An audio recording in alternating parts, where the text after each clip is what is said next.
Bismillah wa sallallahu ala rasulillah. Allahumma salli wa sallim ala nabiyyina Muhammad wa ala ali sayyidina Muhammad kama sallaita ala sayyidina Ibrahim wa ala ali sayyidina Ibrahim fil alamin innaka Hamidum Majid.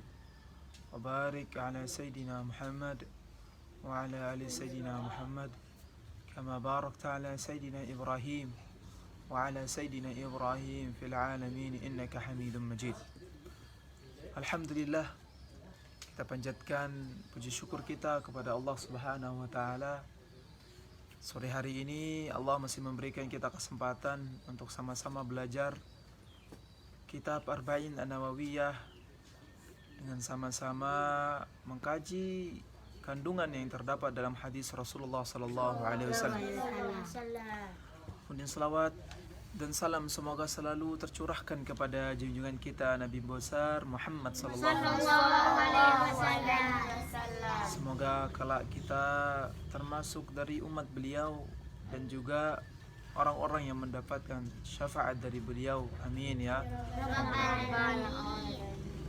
Baik adik-adik yang dimuliakan oleh Allah Azza wa Jalla, sore hari ini kita akan lanjutkan kajian kita, pelajaran kita dari hadis Arba'in An-Nawawiyah yang ditulis oleh Imam Nawawi.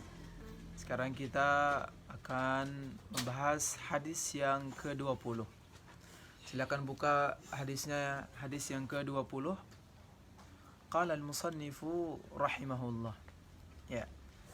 Imam Nawawi berkata, An Abi Mas'udin Uqbah bin Amr al-Ansari al-Badri radhiyallahu anhu. Dari Abu Mas'ud Uqbah ibnu Amr al-Ansari al-Badri, semoga Allah Subhanahu wa taala meridhai beliau. Qala Rasulullah sallallahu alaihi wasallam. Beliau berkata bahwasanya Rasulullah sallallahu alaihi wasallam pernah bersabda, Inna mimma adraka an-nasu min kalamin nubuwatil ula idza lam tastahi fasna' ma syi'ta. Sesungguhnya dari perkara yang paling awal yang pernah didapatkan oleh manusia-manusia terdahulu dari wahyu-wahyu atau dari perkataan-perkataan para nabi mereka adalah perkataan idza lam tastahi, jika kalian tidak malu, fasna' ma syi'ta, maka lakukanlah sesukamu, kerjakan jika kalian tidak malu. Jika tidak malu. Rawahul Bukhari, hadis riwayat Al-Bukhari. Baik. Hadis ini ya memberitahukan kepada kita tentang satu peringai, satu adab di dalam Islam yang sekarang itu ya semakin hari hilang. Adab apa itu? Yaitu malu. Jadi salah satu sikap atau akhlak sopan santun di dalam Islam itu adalah malu. Malu yang seperti apa? Nanti kita akan lihat malu yang dimaksud adalah seperti apa. Baik, namun sebelumnya yang persilahkan, siapa yang akan baca terjemahan? Siapa yang baca terjemahannya? Baca Dendi. Suara keras. Dari Abu Mas'ud Uqbah bin Al-Ansari Al-Badri radhiyallahu anhu berkata, Rasulullah sallallahu alaihi wasallam bersabda, sesungguhnya apa yang telah dikenal orang dari perkataan kenabian yang pertama ialah, bila engkau tidak malu maka berbuatlah semaumu. Diriwayatkan oleh Bukhari. Baik. Dalam hadis yang pendek ini yaitu idza lam tastahi fasna' ma syi'ta. Perkataan jika kamu tidak malu maka berbuatlah sesukamu. Ya, jika kamu tidak malu maka berbuatlah sesukamu. Kata ini adalah sebuah perkataan yang dikenal oleh orang-orang terdahulu tentang apa? Yang dikenal oleh orang-orang yang terdahulu dari perkataan para nabi mereka, ya. Dari perkataan para nabi mereka yang terdahulu itu adalah Jika kalian tidak malu, maka berbuatlah sesukamu. Adik-adik, tadi di awal kita katakan bahwasanya salah satu peringai akhlak yang ada di dalam Islam Baik, kita lanjutkan. Dari di dalam hadis ini ada satu peringai yang diajarkan oleh Rasulullah sallallahu alaihi wasallam. Apa itu? Yaitu malu. Jadi al-haya'u minal iman. Ya. Malu itu bagian dari keimanan. Salah satu contoh, salah satu tanda seseorang itu dikatakan beriman, dia memiliki sikap malu atau sifat malu. Malu yang dimaksud adalah malu karena Allah Subhanahu wa taala. Bagaimana misalnya malu karena Allah Subhanahu wa taala? Allah Subhanahu wa taala adik-adik Maha melihat. Maha melihat enggak? Ya. Allah Maha melihat atau tidak? Maha melihat. Allah Subhanahu wa taala Maha mengetahui atau tidak? Maha mengetahui. Artinya dimanapun dia berada, dia akan malu untuk berbuat dosa karena Allah Subhanahu wa taala melihatnya. Dimanapun tempatnya, dia akan malu, terlihat, diketahui oleh Allah Subhanahu wa taala jika dia berbuat dosa. Ini baru namanya malu. Malu untuk berbuat dosa. Salah satu juga malu yang dimaksud dalam hadis ini adalah adalah malu yang ada di dalam diri wanita-wanita. Jadi perempuan-perempuan. Jadi sifat malu dalam perempuan itu sangat ditekankan di dalam Islam dan merupakan hiasan yang ada di dalam kaum muslimah. Jadi malu dalam kaum muslimah, bagi diri seorang muslimah itu adalah hiasan. Jadi kalau wanita yang tidak malu, perlu dipertanyakan keimanannya. Jadi salah satu sifat yang sangat mulia dalam diri seorang muslimah, perempuan muslim, muslimah namanya, yaitu malu. Bagaimana kapan malu yang benar bagi seorang muslimah? Malu ketika dia membuka auratnya. Malu ketika berhubungan dengan lawan jenis, berbicara yang tidak senonoh, yang tidak pantas, dia malu. Ya. Terlalu dekat dengan lawan jenis tanpa batasan, dia malu. Nah, itu malu yang dibenarkan di dalam Islam. Bukan berarti di sini artinya ketika diajak untuk melakukan kebaikan, bersedekah, pergi ke masjid, saya nggak malu, malu ke masjid, bukan itu tempatnya. Jadi malu yang dimaksud, malu yang bagian dari keimanan adalah malu ketika melakukan perbuatan buruk, malu ketika melakukan kejelekan. Itu yang dimaksud adalah malu bagian dari iman. Jadi semua manusia, baik muslim atau muslimah, harus memiliki rasa malu. Lebih-lebih sebagai seorang perempuan. Karena perempuan itu sifatnya harus tertutup. Tidak boleh terlalu mengumbar diri. Tidak boleh terlalu menampakkan diri kecuali dengan tujuan-tujuan tertentu. Misal di zaman yang modern ini semua orang bisa menampakkan dirinya. Lebih-lebih ada namanya TikTok, ada namanya Facebook, ada namanya Instagram. Silakan Anda tampakkan diri Anda, tidak mengapa, mubah. Namun Anda tampakkan diri Anda dalam topeng apa? Apakah dalam topeng joget? Apakah dalam topeng dakwah? Apakah dalam topeng keilmuan? Atau dalam topeng yang bentuknya disko-disko dan lain sebagainya yang tidak mencerminkan sifat seorang muslim atau muslimah. Nah, di situ kita malu. Sekarang banyak wanita-wanita tidak malu kan? Menampakkan auratnya di depan banyak manusia. Sambil joget-joget dan lain sebagainya. Itu orang-orang itu tidak rasa ada malunya. Ketika dia tidak malu menampakkan auratnya di depan manusia yang tidak seharusnya menampakkan auratnya, dia seharusnya tidak menampakkan auratnya. Dia tidak malu, maka keimanannya perlu dipertanyakan. Artinya imannya berkurang, imannya kurang sempurna. Karena malu itu bagian dari keimanan. Malu bagian dari keimanan. Jadi malu yang diinginkan adalah malu untuk melakukan perbuatan-perbuatan yang tidak diridhai oleh Allah Subhanahu wa taala. Fasna' ma syi'ta. Namun jika kalian tidak malu, silakan kerjakan apa yang kalian inginkan.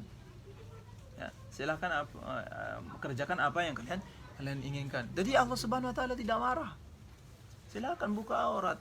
terserah, nauzubillah nggih, terserah. Tapi ingat, apa yang kalian kerjakan, apa yang kita kerjakan itu akan diminta jawabannya. Akan dihisab di depan Allah Subhanahu wa ta'ala. Nah, jadi silakan, nggak apa-apa. Fasna' ma syi'ta. Dalam satu hadis Rasulullah sallallahu alaihi wasallam ya dinasihatin oleh Jibril, ya Muhammad, ya innaka mayit fasna' ma syi'ta. Wahai Muhammad, ingat, kamu akan mati, ya, kita akan mati semuanya. Silakan kerjakan apa yang kalian kerjakan. Silakan kerjakan apa yang kalian inginkan. Tapi ingat, ya, setelah kehidupan ada kematian. Artinya semua apa yang pernah kita perbuat akan dihisab, akan diminta pertanggungjawabannya di depan Allah Subhanahu wa ta'ala. Nah, jadi itu yang dimaksud di dalam hadis ini. Kemudian kita lanjutkan ya ke hadis berikutnya. Hadis nomor 21. Ya, itu hadisnya pendek. Sekarang kita lanjut ke hadis nomor 21. Qala al-musannifu rahimahullah. Penulis Imam Nawawi berkata di hadis ke-21, An Abi Amrin wa qila Abi Amrah Sufyan ibnu Abdillah al-Thaqafi. Dari Abi Amr. Dalam riwayat lain ada yang mengatakan Amrah Sufyan ibnu Abdillah al-Thaqafi radhiyallahu anhu, semoga Allah Subhanahu wa taala meridhai beliau. Qala qultu ya Rasulullah. Beliau pernah berkata kepada Rasulullah. Apa kata beliau? Ya Rasulullah, kata beliau, qul li fil Islam qawlan la as'alu anhu ahadan ghairaka. Beliau berkata kepada Rasulullah, wahai Rasulullah, katakan aku, berikan aku nasihat di dalam Islam atau suatu perkataan di dalam Islam, perkataan yang tidak akan aku tanyakan kecuali kepadamu wahai Rasulullah. Saya tidak akan bertanya kepada siapapun kecuali kepadamu wahai Rasulullah. Apa kata Rasulullah? Qul amantu billah tsumma istaqim. Kalau begitu, jika ingin menginginkan nasihat, jika menginginkan sebuah perkataan di dalam Islam, kata Rasulullah, apa itu?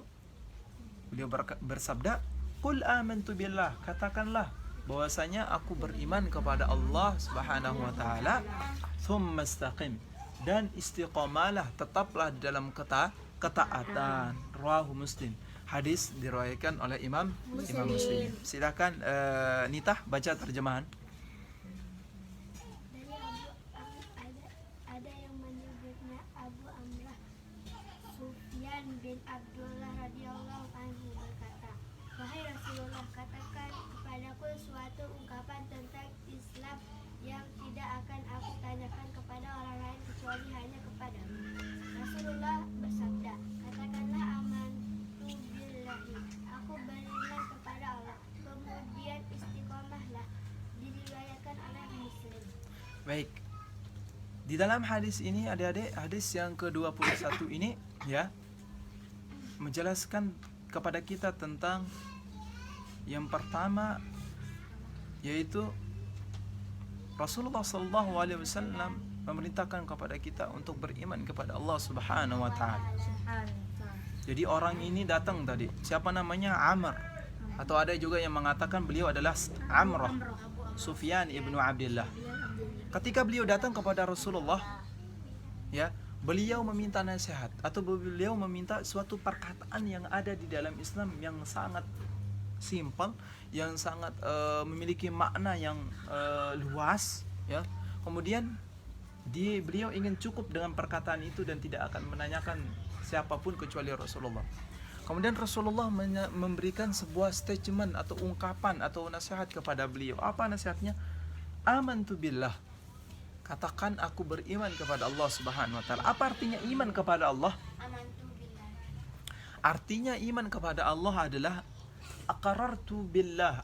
Artinya aku percaya kepada Allah.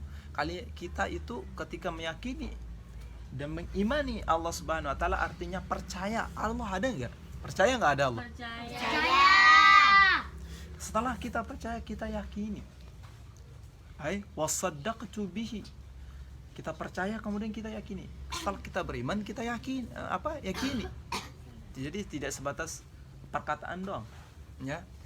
Jadi iman yang dimaksud adalah, kata para ulama, iman kepada Allah Subhanahu wa taala itu yang pertama adalah al-iqraru bil lisan. Kita ungkapkan dengan perkataan kita. Ya. Kita ungkapkan dengan perkataan. Jadi adik-adik, iman kepada Allah Subhanahu wa taala yang pertama syaratnya adalah iqraru bil lisan. Mengungkapkan dengan perkataan. Ya. Wa tasdiqu bil qalbi. Kemudian setelah kita ungkapkan dengan perkataan, kita yakinin dengan hati benar adanya Allah, bukan hanya di lisan doang, tapi di dalam hati kita yakinin, ya, percaya ada namanya Allah, percaya Allah itu esa, percaya bahwa Allah itu satu, percaya Allah itu tidak beranak, percaya Allah itu maha kuasa, percaya Allah itu memberikan rezeki. Itu yang kedua. Ketiga, syaratnya kita dikatakan beriman benar kepada Allah Subhanahu wa taala adalah wal amalu bil jawarih. Kita apa? Buktikan dengan perbuatan. Kita buktikan dengan perbuatan. Bagaimana caranya kita buktikan dengan perbuatan keimanan kita kepada Allah? Allah Subhanahu wa taala memerintahkan kita salat, berarti kita harus salat. Allah Subhanahu wa taala memerintahkan kepada kita zakat, kita zakat. Allah Subhanahu wa taala memerintahkan kepada kita puasa, maka kita puasa. Jadi ingat sekali lagi, yang ulang, syarat kita dikatakan benar kita beriman kepada Allah Subhanahu wa taala 3. Pertama, iqraru bil lisan, yaitu menyatakannya dengan lisan.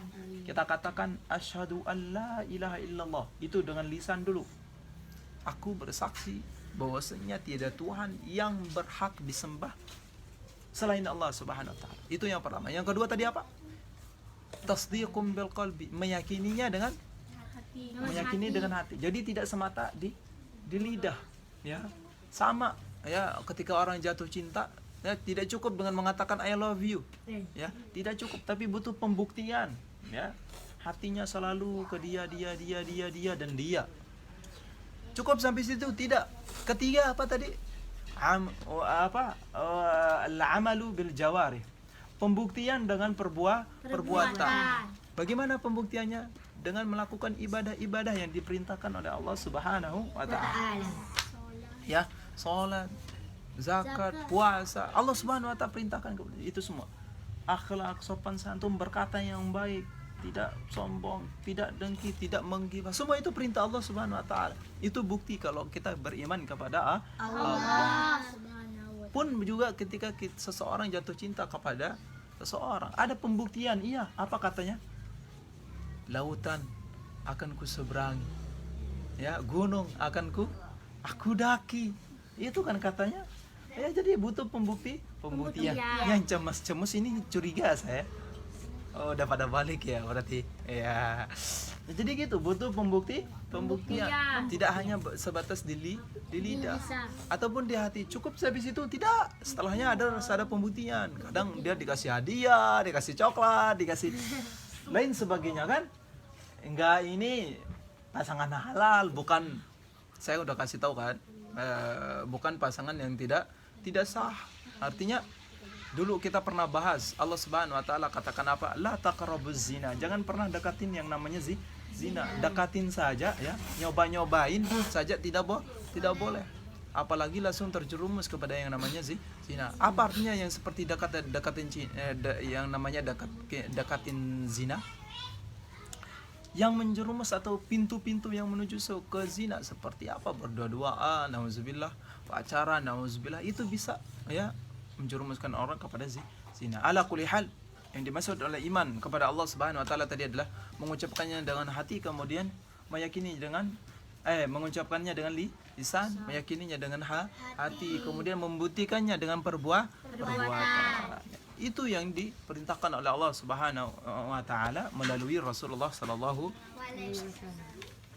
Kemudian berikutnya, nasihat yang berikutnya yang kedua, apa kata beliau? Tsumma istaqim. Setelah beriman, tsumma istaqim. Kemudian istiqamah. Apa artinya istiqamah, adik-adik? Ai ilzam amalu ta'at wa wantahi 'anil muharramat. Artinya istiqamah adalah ilzam ke amal ta'at atau ilzam amal ta'at. hendaknya senantiasa tetap di dalam ketaatan. Jadi istiqomah itu artinya tetap. Dia nggak ke kiri, nggak ke kanan, tetap terus tol, ya. Istiqomah. Ketika dia tetap dia sholat tepat waktu, jangan sampai nanti ketika ada sesuatu yang bersifat duniawi yang menyingkirkan dia untuk tidak sholat tepat waktu, jangan. Berarti ketika dia udah tidak sholat tepat waktu lagi, atau ketika dia tidak puasa lagi, berarti dia sudah tidak istiqomah. Ilzam amal ta'at, tetap mengerjakan perkara-perkara yang baik, ibadah. Itu artinya taat. Atau wantahi 'anil muharramat, atau berhenti, ya, tidak lagi, ya, untuk apa? Melakukan perbuatan-perbuatan yang diharamkan oleh Allah Subhanahu wa taala. Itu artinya istiqomah. Apa artinya istiqomah tadi, Adik? Istiqomah artinya melakukan senantiasa terus-menerus melakukan amal perbuatan kebaikan, ya, dan berhenti dari apa-apa yang diharamkan oleh Allah Subhanahu wa taala. Nah, ini dua nasihat Rasulullah SAW untuk orang tadi yang meminta nasihat yang jami'. Jami' itu nasihat yang simpel, sedikit, ya, pendek, namun memiliki makna yang sangat luas, ya. Jadi nasihat yang kedua tadi, ya nasihat ada dua, yaitu beriman, ya, katakan beriman, kemudian istiqamah. Jadi yang namanya istiqamah nih, adik-adik, nggak ada akhirnya. Akhirnya adalah ketika kita mati. Ketika kita sudah mati, baru selesai yang namanya ibadah. Ketika kita mati, baru selesai yang namanya puasa. Ada yang sudah lelah puasa, ada yang sudah lelah sholat, silahkan mati. Kalau ente udah mati, tidak ada lagi yang akan memerintahkan. Kenapa kaget? Iya dong. Masa orang mati diperintahkan sholat? Disolatin, mati mah. Ya? Kalau mati disuruh sholat nggak? Enggak, tapi ada apa? Disolatin. Ya, jadi kalau udah ada yang bosan sholat, ya tunggu waktu mati. Jadi kalau udah mati, nggak ada yang namanya perintah sholat, nggak ada yang perintah puasa. Bahkan sholat pun disolatin, mandi pun dimandiin. Ya itu orang mati. Apa kata Allah Subhanahu wa taala? Wa'bud rabbaka hatta ya'tiyakal yaqin. Beribadah senantiasa terus lakukan yang namanya ibadah, sholat, puasa, sedekah, sopan santun, jangan dengki dan lain sebagainya. Sampai kapan kita seperti itu? Hatta ya'tiyakal yaqin, sampai benar-benar kematian itu dah datang. Sampai kematian itu dah datang. Jadi nggak ada yang namanya lelah di dalam ibadah. Jadi nggak ada yang namanya lelah dalam kebaikan. Kata orang, jangan pernah lelah menjadi orang baik. Jangan pernah lelah menjadi orang baik. Sama-sama, jangan pernah lelah menjadi orang baik. Lelah puasa? Nggak boleh. Lelah sholat? Nggak boleh. Lelah ngaji? Nggak boleh. Karena Allah karena apa? Kita diperintahkan untuk semua itu sampai benar-benar kematian itu dah datang. Kalau kematian datang, baru kita istirahat dari semuanya, ya. Baru kita istirahat dari semua tadi yang diperintahkan itu. Baik. Sekarang kembali fokus seperti biasa. Adik-adik, fokus seperti biasa. Silakan buka kitabnya, tutup bukunya, fokus. Nanti kita lanjutkan. Jadi paham ya? Ada pertanyaan dulu? 2 hadis tadi. Winda, Tasya, Zahwa, ada pertanyaan? Tidak ada? Kalau gitu kita lanjut ke hadis berikutnya ya. 22. Baik. Hadis ke 22. Nah, kita lanjut ke hadis ke 22. Baik, kalau gitu kita lanjut ke hadis yang kedua. Izin. Innalillahi wa inna ilaihi raji'un. Kebutuhan jais, benar. Kebutuhan Hafiz mati kat ni. Dia kira orang sedih. Oh, okey. Kebutuhan setopan. Siapa kebutuhan? Baik. Dia ke tengah laut situ. Ni ngadi ni. Mana itu? Ada. Alam. Berjudul Naromentor. Ini kita doakan semoga Allah Subhanahu wa taala mengampuni beliau. Amin. Semoga Allah Subhanahu wa taala menerima amal kebaikan beliau. Amin ya rabbal alamin. Al-Fatihah. Al-Fatihah. Bismillahirrahmanirrahim.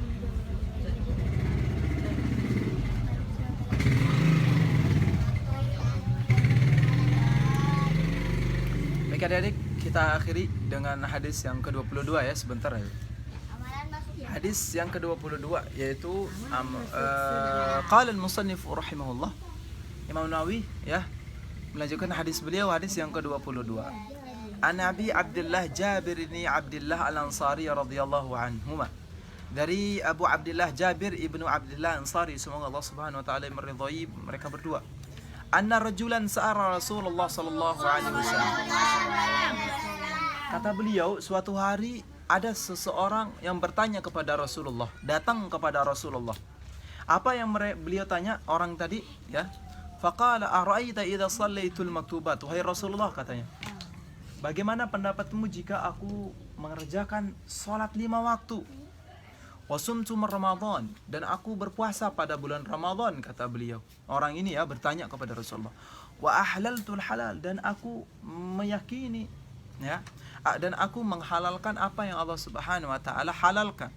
Wa haramtul haram, dan aku mengharamkan apa yang Allah Subhanahu wa taala haramkan. Walam azid ala dzalika syai'a, dan aku tidak menambah apapun ya. Dan aku tidak menambah apapun ya. Cukup itu aja yang aku kerjakan wahai Rasulullah, kata beliau. A'adkhulul jannah? Apakah dengan itu aku bisa masuk surga, katanya. Apa kata Rasulullah? Qala na'am. Iya. Cukup dengan itu engkau akan masuk surga. Rawahu Muslim.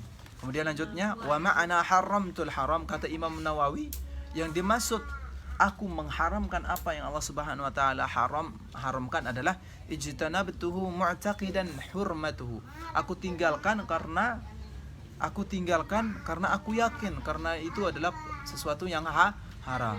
Wa mana ahlaltul halal, kata Imam Nawawi, dan sedangkan makna aku menghalalkan apa yang Allah Subhanahu wa taala halalkan adalah yaitu fa'altu mu'taqidan hallahu. Aku mengerjakannya karena aku juga yakin itu adalah sesuatu yang halal. Jadi hadis ini ya adik-adik ya, judul besarnya berbicara tentang amalan-amalan yang memasukkan seseorang kepada surga. Mau masuk surga? Mau masuk surga? Mau sama Rasulullah? Mau masuk surga Firdaus? Mau mati? Tidak. Hah? Ya doang.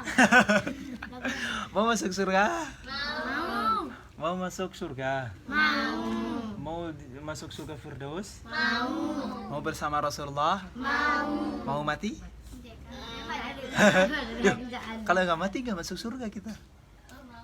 Kayak ada. Ya ada. Ndat julu, oke? Ndat julu, ya. Paham?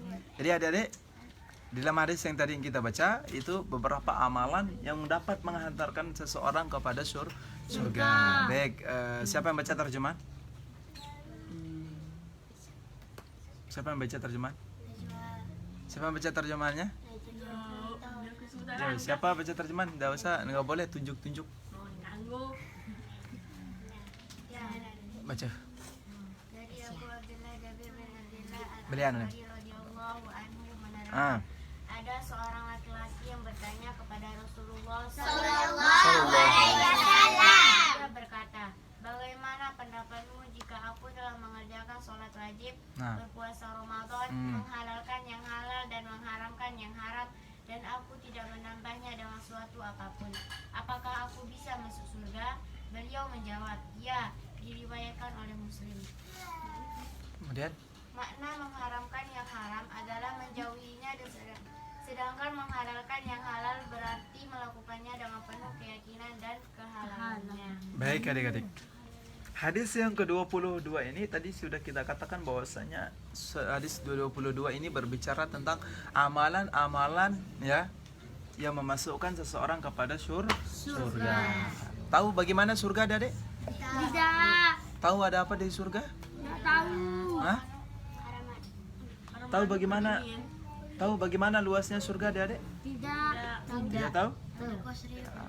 Surga itu adalah tempat kenikmatan ya di akhirat. Apa yang tidak ada di surga ada, apa yang tidak ada di dunia ada di surga. Apa yang ada di dunia juga ada di surga. Namun lebih indah, lebih bagus. Ya. Apa yang ada dalam surga itu adik-adik tidak pernah terlihat oleh mata. Saking indahnya, saking bagusnya. Dan juga apa yang ada di dalam surga itu tidak pernah terdengar oleh telinga. Saking kita tidak pernah mendengarkannya di dunia. Kemudian juga apa yang ada dalam surga, kenikmatan-kenikmatan itu tidak pernah terlintas dalam hati manusia. Nah, dalam surga ya, untuk memasuki surga ya, ada beberapa amalan-amalan. Ada beberapa amalan-amalan yang dianjurkan oleh Rasulullah SAW. Ya. Yang pertama ya, kisahnya di sini ada seseorang yang datang kepada Rasulullah. Beliau berkata apa? Dengan amalan-amalan salat ya, salat 5 waktu, kemudian berpuasa, kemudian menghalalkan apa yang halal ya, kemudian meninggalkan apa yang diharamkan oleh Allah Subhanahu wa taala. Apa kata Rasulullah? Cukup dengan hal itu saja dia bisa masuk surga. Apa amalan-amalan itu? Ada berapa amalan di situ? Salat, puasa, kemudian menghalalkan apa yang halal, kemudian meninggalkan apa yang diharamkan. Berarti ada 4. Berarti yang pertama, amalan yang dapat memasukkan seseorang kepada surga adalah salat 5 waktu. Salat 5 waktu.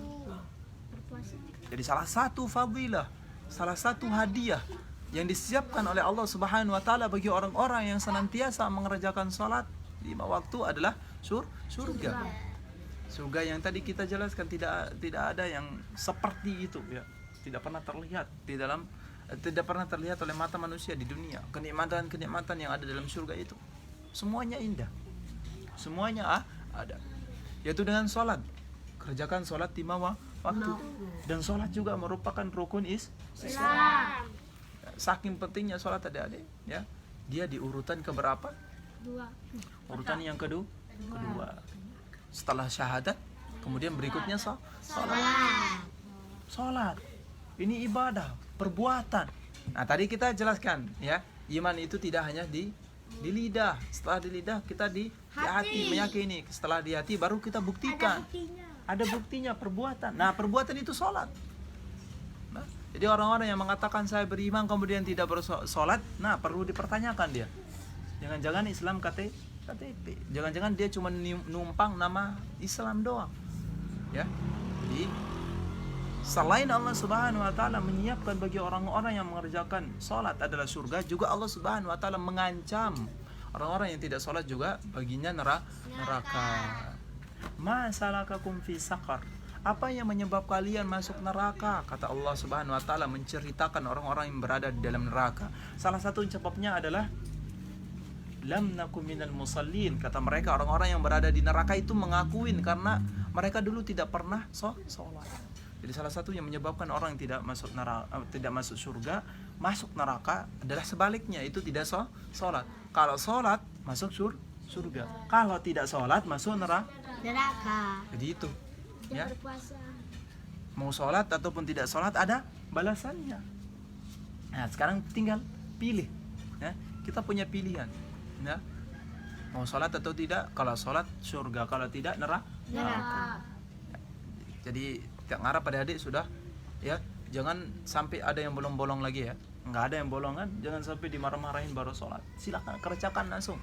Kalau udah selesai, nanti nggak punya beban lagi. Jangan ditunda-tunda. Biasanya sesuatu yang ditunda itu ya akan membebankan. Ntar dulu. Taunya beneran nggak dikerjakan. Jangan seperti itu. Ya biasakan untuk tepat waktu supaya terbiasa. Kemudian berikutnya ya, ibadah yang mengantarkan dia ke surga. Yang kedua apa tadi adik-adik? Sumtu Ramadan. Berpuasa pada bulan Ramadan. Ayo, siapa yang puasa? Siapa yang tidak puasa? Gak puasa. Besok puasa nggih.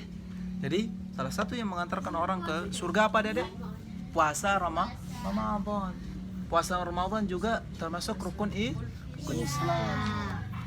Syahadat, berpuasa, syahadat, sholat, kemudian apa? Berpuasa. Ini menunjukkan puasa itu adalah ibadah yang agung. Dan kita ketahui puasa di bulan Ramadan memiliki banyak keberkahan ada ya. banyak ibadah-ibadah yang adik-adik bisa kerjakan di bulan Ramadan, dan ibadah di bulan itu akan dilipat gandakan dan nilainya tidak seperti ya di bulan-bulan yang lain. Paham adik-adik? Nah, ini bulan apa? Berpuasa di bulan Ramadan. Karena hasilnya tidak apa? Karena hadiahnya, fadilahnya, perhatikan saya. Karena hadiahnya, fadilahnya adalah surga. Puasa, kemudian tadi sebelumnya sholat. Ingat adik-adik. Hadiahnya adalah surga. Bayangkan, biasanya sesuatu yang memiliki hadiah yang fantastis, hadiah yang besar, pasti sulit menggapainya. Masa ada lomba yang tingkat mana lebih besar hadiahnya? Lomba internasional atau lomba tingkat sekampung? Lomba internasional. Lomba internasional. Kalau lomba tingkat sekampung ya dapatnya mie lah.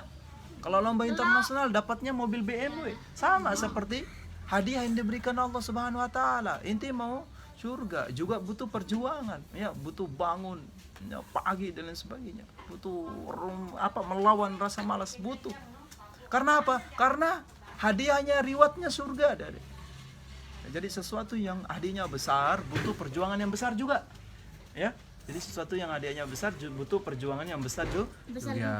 Kemudian yang ketiga, ya apa yang dilakukannya? Wa ahlaltul halal. Ya, meyakini apa yang halal, mengerjakan apa yang halal. Yang boleh-boleh saja yang dikerjakan. Kemudian yang keempat apa? Wa haramtul haram. Meninggalkan apa yang Allah Subhanahu wa taala haramkan. Banyak yang Allah Subhanahu wa taala haramkan. Tadi kemarin kita kasih contoh seperti makanan, misalnya babi jangan dimakan, masih ada banyak hal-hal yang haram. Masa ayam, sapi, kambing tidak cukup, nah gitu kan? Atau ngata-ngatain orang atau mengeluarkan perkataan-perkataan yang buruk. Mengapa harus perkataan-perkataan yang buruk itu? Masih ada perkataan-perkataan yang baik, gitu kan? Ya. Meninggalkan apa yang Allah Subhanahu wa taala haramkan. Apa kata beliau? Adkhulil jannah, apakah dengan semua yang tadi yang 4 itu aku masuk surga wahai Rasulullah? Apa kata Rasulullah? Ya. Dengan itu bisa masuk surga. Semoga Allah Subhanahu wa taala ya karuniakan kepada kita surga. Semoga Allah Subhanahu wa taala juga selalu memberikan kita, dan juga semoga Allah Subhanahu wa taala selalu memberikan kita keikhlasan ya. Keikhlasan dalam perkataan ataupun keikhlasan di dalam perbuatan. Amin ya rabbal alamin. Baik, dari 3 hadis tadi ada pertanyaan kira-kira? Kenapa nggak ada? Ayo bertanya. Kalau gitu saya yang bertanya. Apa kalian sudah paham? Ya. Jangan sampai ya nanti begitu keluar dari sini datang dan sebelum dan setelah sama saja. Jangan sampai yang sebelum sama setelah sama saja. Ada pertanyaan? Ada. Apa? Apa pertanyaan? Apa?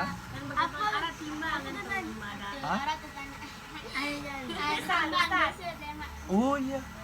Ada namanya di akhirat itu yaumul hisab. Pertanyaan teman kita, apakah ada timbangan amalan di akhirat? Di akhirat itu setelah kematian adik-adik, setelah kubur, mahsyar ya, ada namanya adik-adik, perhatikan, ada namanya yaumul hisab, hari penimbangan. Jadi amal kebaikan dan dosa-dosa itu, dosa dan kebaikan itu akan ditimbang. Mana yang lebih banyak ya? Jika keburukannya lebih banyak, maka ditempatkan di neraka. Na'udzubillah. Namun jika amal kebaikan yang lebih besar, lebih berat, maka dia masuk surga. Ada namanya yaumul hisab atau yaumul mizan. Hisab itu penghitungan atau penhitungan, yaumul mizan itu penimbangan. Sama ya, sama. Ada pertanyaan lagi ada? Apa itu? Misal ke gunung atau hutan kan arah dia pilih mati kan lihat kakan lihat keluar babi. Oh, gunung itu. Baik adik-adik, teman kita bertanya bagaimana kalau seandainya ya posisinya kayak sesuai dengan keadaannya dia di dalam hutan ya, di dalam hutan misalnya, kemudian makanan tidak ada gitu. Kalau makanan tidak ada, kemudian ada babi di situ. Namun kalau tidak makan babi dia akan mati. Misalnya kelaparan dia nih. Tasya kelaparan di dalam hutan. Tasya kelaparan di dalam hutan, makanan, minuman gak ada. Nah, sekarang Tasya lapar nih. Kalau dia tidak makan maka dia akan mati. Maka dalam keadaan ini ya dibolehkan. Ya, dibolehkan karena di dalam keadaan apa? Darurat. Jadi di mana bentuk daruratnya adik-adik? Kalau dia tidak makan babi, dia akan mati. Kalau dia tidak makan babi, dia akan mati. Babi itu haram, sedangkan apa? Mempertahankan diri untuk bisa hidup langsung terus mempertahankan kehidupan ya, atau melangsungkan kehidupan itu wajib. Maka di sini diperbolehkan karena keadaannya darurat. Apa Dek? Ada lagi pertanyaan? Tidak ada? Udah? Ayo. Oke. Kalau begitu kita tutup dengan doa kafaratul majelis. Subhanallah.